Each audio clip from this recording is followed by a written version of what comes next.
Ce matin-là, le vent semblait venir d'un autre temps. Claire ouvrit sa porte, encore enveloppée du silence de son atelier, et découvrit une enveloppe beige posée sur le seuil, marquée d'une écriture qu'elle aurait reconnue entre 1000 points. Son cœur se contracta, comme s'il venait de se souvenir de quelque chose qu'il avait juré d'oublier. 7 années de distance s'effacèrent en un souffle. À travers la fine ouverture du papier, elle crut presque sentir son parfum, celui des routes lointaines et des adieux inachevés. Ses doigts tremblaient. Devait-elle l'ouvrir? Devait-elle seulement encore se souvenir?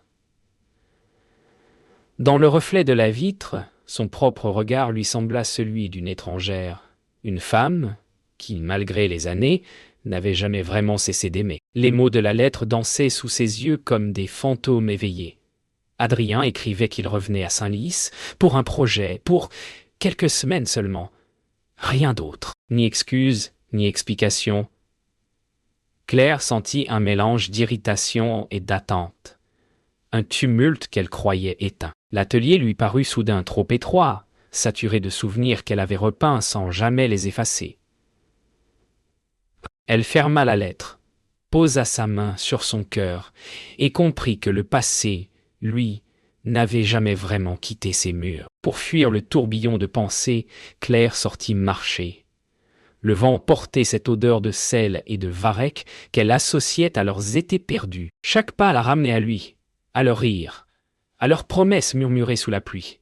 Mais cette fois, elle ne voulait pas être la même femme qu'alors. Elle voulait se souvenir sans sombrer. Pourtant, en voyant les vagues éclater sur les rochers, elle sentit que quelque chose en elle recommençait à respirer. Le soir, Sophia passa lui rendre visite, un sourire inquiet aux lèvres.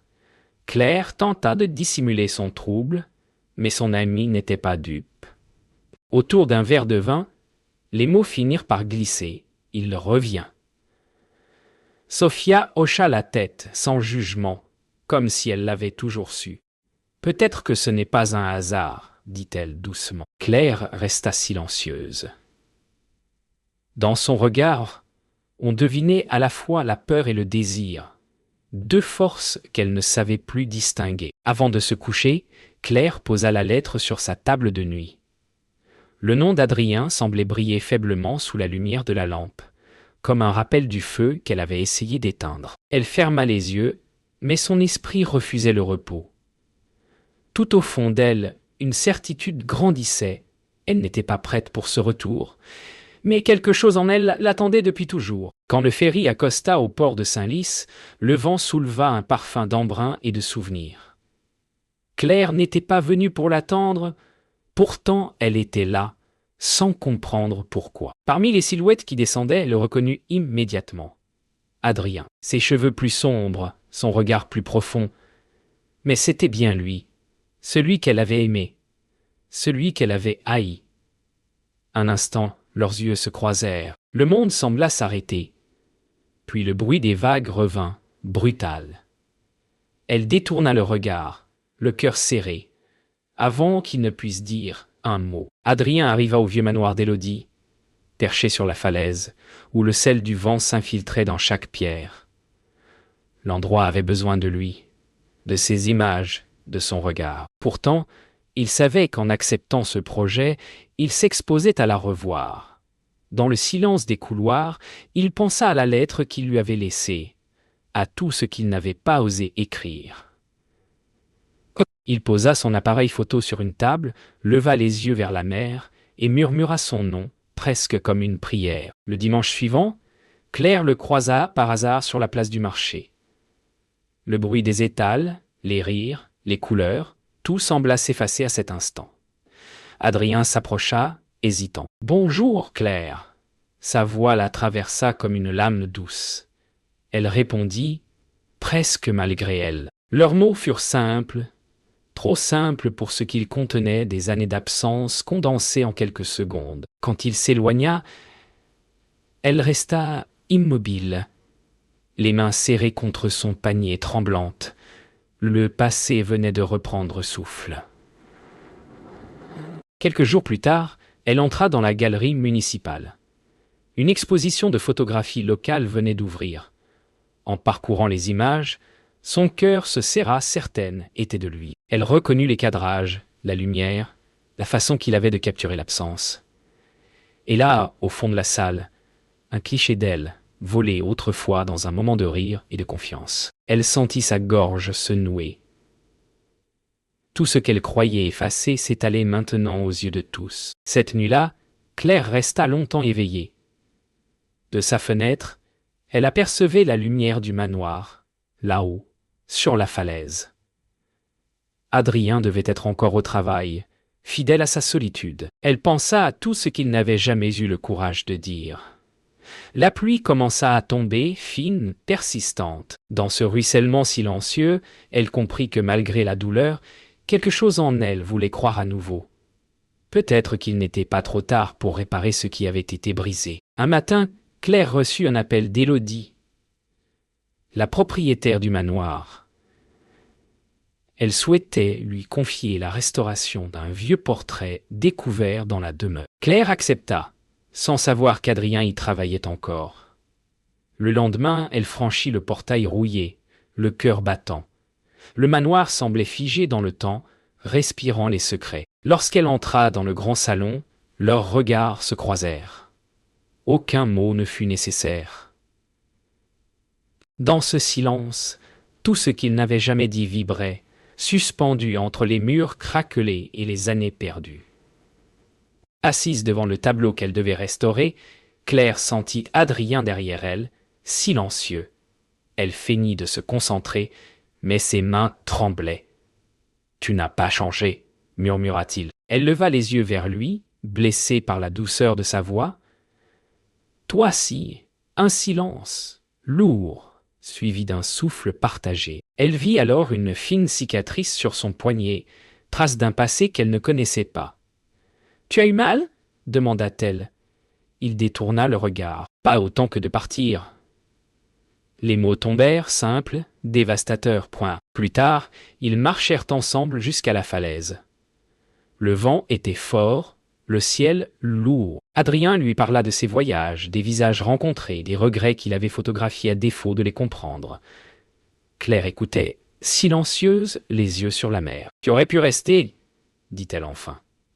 Il hocha la tête. « J'avais peur de te détruire. » Elle esquissa un sourire triste. « Tu l'as fait quand même. » Le vent emporta leur voix comme pour effacer leurs reproches. Mais leurs regards, eux, restèrent accrochés, trop vrais pour mentir encore. En fin d'après-midi, Élodie rejoignit Claire dans la salle des portraits.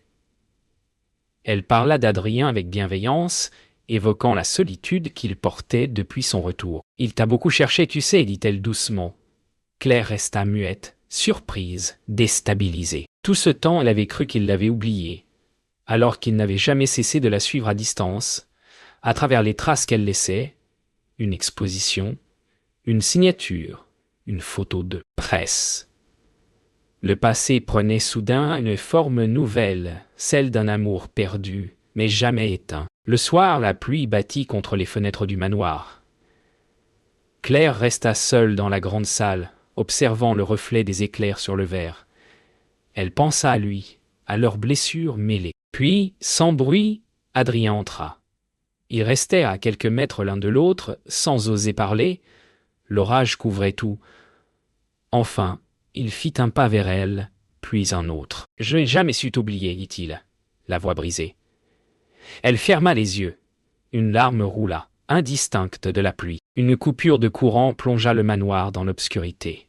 Dehors, la pluie redoublait, frappant les vitres comme un battement de cœur. Adrien ralluma une vieille lampe à pétrole, la flamme vacillante dessinant sur les murs des ombres mouvantes. Claire, assise près du foyer, sentit la chaleur lui monter aux joues. « Tu te souviens de cette nuit à Quiberon ?» murmura-t-il. Elle hocha la tête, un sourire à peine esquissé. Tout semblait suspendu entre eux, la peur, le désir, le souvenir. Et dans cette lumière tremblante, quelque chose recommençait à vivre. Claire nettoyait délicatement le vernis d'un portrait lorsqu'Adrien s'approcha pour observer son geste. Sa main, hésitante, se posa près de la sienne. Ils restèrent ainsi, Sans un mot, le souffle d'Adrien effleurait sa nuque, la rendant incapable de bouger. Le temps semblait s'être arrêté. Elle ferma les yeux, comme pour prolonger l'instant avant qu'il ne s'éteigne. Mais au lieu de fuir, elle laissa ses doigts glisser sur les siens. Un contact infime, brûlant, chargé de tout ce qu'il n'avait jamais su dire. Le tonnerre gronda au loin. Ils se réfugièrent sous le porche du manoir, observant la mer sous la pluie. Adrien sortit une cigarette qu'il n'alluma pas. « Je suis revenu pour finir quelque chose, dit-il. » Claire le regarda longuement, le cœur battant. « Et si ce quelque chose, c'était moi ?» Il eut un sourire triste, puis s'approcha lentement. Leur visage n'était plus qu'à quelques centimètres. Un éclair illumina la falaise. Leur premier vrai regard, sans défense. Le vent emporta le reste. Plus tard, alors que la tempête s'apaisait, Claire découvrit un vieux piano couvert de poussière dans un coin du salon. Elle effleura les touches, un son fragile s'échappa. Adrien la rejoignit et s'assit à côté. Ensemble, ils firent renaître quelques notes maladroites, mais pleines de douceur. Les accords emplirent la pièce comme un murmure d'autrefois. Quand leurs épaules se frôlèrent, Claire sentit que le passé n'avait jamais cessé de chanter. Il attendait simplement ce moment pour recommencer. La nuit tomba lentement sur Saint-Lys. Dans le silence revenu, Claire s'arrêta sur le seuil avant de partir. Adrien la suivit du regard, puis s'avança. « Tu veux qu'on se perde encore ?» demanda-t-elle. La voix basse. « Pas cette fois ?» répondit-il. Un souffle, un pas. Leurs visages se rapprochèrent jusqu'à ce qu'il ne reste plus rien entre eux qu'un battement d'air, une promesse suspendue. Elle ferma les yeux, sentant sa chaleur contre la sienne, sans l'embrasser. Parce que parfois, l'attente est le plus doux des aveux. Au petit matin, Claire retourna au manoir. L'air était calme, presque irréel après la tempête. Adrien l'attendait dans le jardin, le regard perdu vers la mer. Ils restèrent un moment sans parler, le vent effleurant les herbes hautes. « Pourquoi maintenant ?» demanda-t-elle enfin. Il mit du temps à répondre. « Parce que tout ce que j'ai fui, c'était toi. » Ces mots la transpercèrent, autant qu'ils la libérèrent. Elle sentit que le moment était venu d'affronter ce qu'ils avaient évité pendant des années. La vérité nue et brûlante. Adrien prit une profonde inspiration. Quand je suis parti, c'était après l'accident. Le reportage à Damas. Claire resta figée. Tu avais disparu, sans un mot, il serra les poings. J'ai failli mourir là-bas. Et quand je suis revenu, j'étais vide. Je croyais que te revoir te détruirait. Elle le regarda longtemps, les larmes montant. Tu m'as détruite en me laissant croire que je ne comptais plus. Un silence. Puis elle ajouta, d'une voix tremblante, mais tu es revenu. Ces 4 mots sonnèrent comme un pardon qu'elle ne s'attendait pas à donner. Ils descendirent jusqu'à la plage, là où tout avait commencé autrefois. Le sable humide collait à leurs pas. La mer avançait lentement.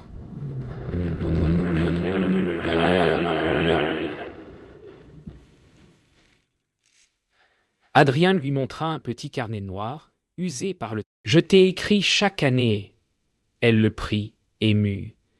Les pages portaient des mots d'amour jamais envoyés, des regrets, des promesses qu'il s'était faites à lui-même. Claire le referma doucement. « On ne peut pas réparer le passé, dit-elle. Mais on peut l'écouter une dernière fois. » Alors il posa sa main sur la sienne. Et pour la première fois, elle ne la retira pas. De retour au manoir, Adrien chercha dans ses affaires et sortit une vieille photographie. On y voyait Claire endormie sur un drap blanc un matin d'été. « C'est la seule image que je n'ai jamais montrée à personne, dit-il. » Elle resta muette, bouleversée. « Parce qu'elle ne m'appartenait pas, ajouta-t-il. » Ses yeux se remplirent de larmes. Elle s'approcha lentement, posa la main sur la photo. « Tu aurais dû me la laisser oublier, murmura-t-elle. Je ne pouvais pas, répondit-il. Tu es la seule chose que je voulais encore voir. Le soir tomba, apaisé. Ils se retrouvèrent dans la pièce du piano, celle où tout avait recommencé. Claire joua quelques notes, les doigts tremblants. Adrien s'approcha lentement, posa une main sur son épaule. « Je ne te demande pas d'oublier, murmura-t-il. Seulement d'être là. » Elle leva les yeux vers lui. Dans ce regard, il n'y avait plus de reproche, seulement la fatigue d'avoir trop aimé. Puis, dans un geste presque imperceptible, elle posa sa tête contre lui. Et, dans ce simple contact, le pardon prit forme fragile, vrai, nécessaire, prompt. Les jours qui suivirent furent faits de silence et de gestes simples. Claire travaillait au manoir chaque matin. Adrien prenait des photos à distance, sans un mot. Parfois, leurs regards se croisaient, timides, presque doux. Le passé semblait s'effacer peu à peu, remplacé par une tendresse nouvelle, fragile comme un fil d'aube. Mais chaque soir, lorsqu'elle quittait la maison, une question restait suspendue, et si tout cela n'était qu'une parenthèse, un souffle avant la fin, Sophia arriva à Saint-Lys sans prévenir.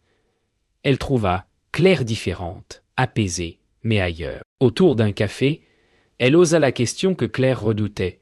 « Tu l'aimes encore ?» Claire resta muette, les yeux perdus vers la mer. « Je ne sais pas si c'est encore de l'amour, » dit-elle enfin, « ou juste le besoin de finir ce qu'on a commencé. » Sophia sourit tristement. Parfois, c'est la même chose.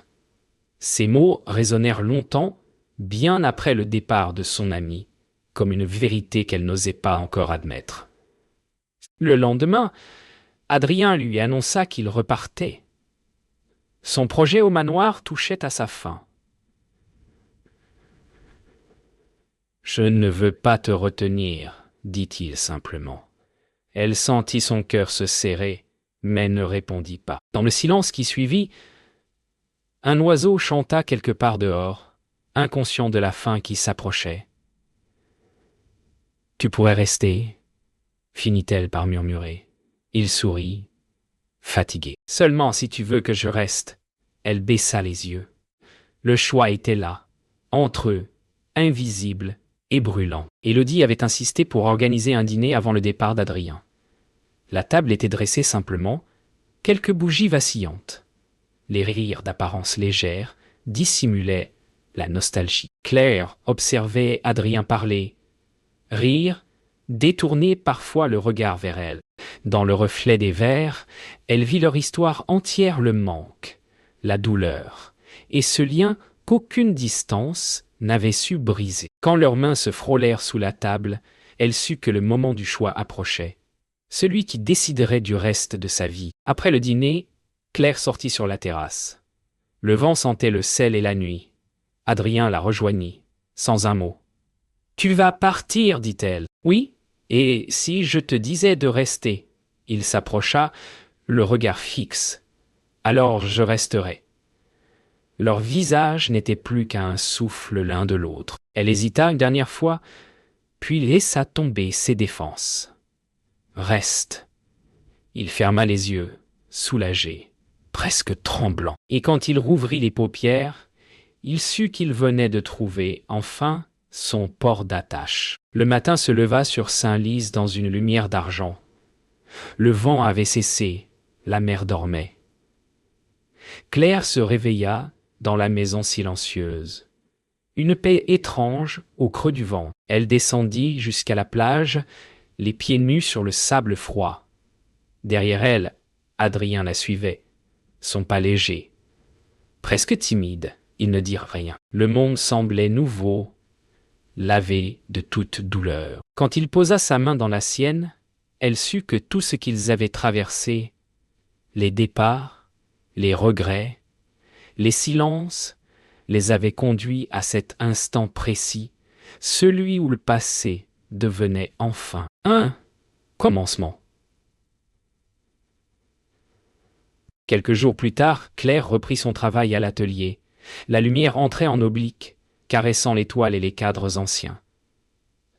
Adrien, assis près de la fenêtre, développait ses photos. Entre eux, un silence doux, complice, un espace nouveau où tout semblait possible. « Tu crois qu'on peut vraiment recommencer ?» demanda-t-elle. Il leva la tête et sourit. « Non, mais on peut continuer. » Elle hocha la tête, émue. Ce n'était plus un rêve retrouvé, c'était une vie à inventer. Ensemble. Le portrait du manoir était enfin terminé. Claire le contempla longuement, la toile semblait respirer. Élodie entra, émue. « Il a retrouvé sa lumière, » dit-elle doucement. « Comme vous. » Claire sourit sans répondre. Elle savait que cette peinture portait plus qu'un visage. Elle contenait leurs cicatrices, leur pardon, leur renaissance mêlée. Adrien la photographia en silence. Un dernier cliché avant de ranger son appareil. Cette fois, aucune image ne manquerait à leur histoire. Un soir, ils montèrent sur la falaise, là où tout avait recommencé. Le vent soufflait doucement. La mer luisait d'un éclat calme. Claire posa sa tête contre l'épaule d'Adrien. « Tu te souviens du premier jour ?» murmura-t-elle. « Je me souviens du dernier, » répondit-il. Elle sourit. Il n'aurait plus de dernier jour désormais, seulement des matins à venir, simples, imparfaits, vrais. Le soleil s'enfonça dans l'horizon comme un adieu paisible, ou peut-être comme un serment. Des mois plus tard, une exposition ouvrit à la galerie municipale les Lumières de Saint-Lys. Les visiteurs s'arrêtaient devant une photo de deux silhouettes marchant au bord de l'eau. On y lisait la douceur du pardon, la beauté du recommencement. Au fond de la salle, Claire et Adrien se tenaient côte à côte, silencieux, leurs doigts entrelacés. Ils n'avaient plus besoin de se dire quoi que ce soit. Leur vie, désormais, parlait d'elle-même, dans chaque image, chaque couleur, chaque souffle partagé.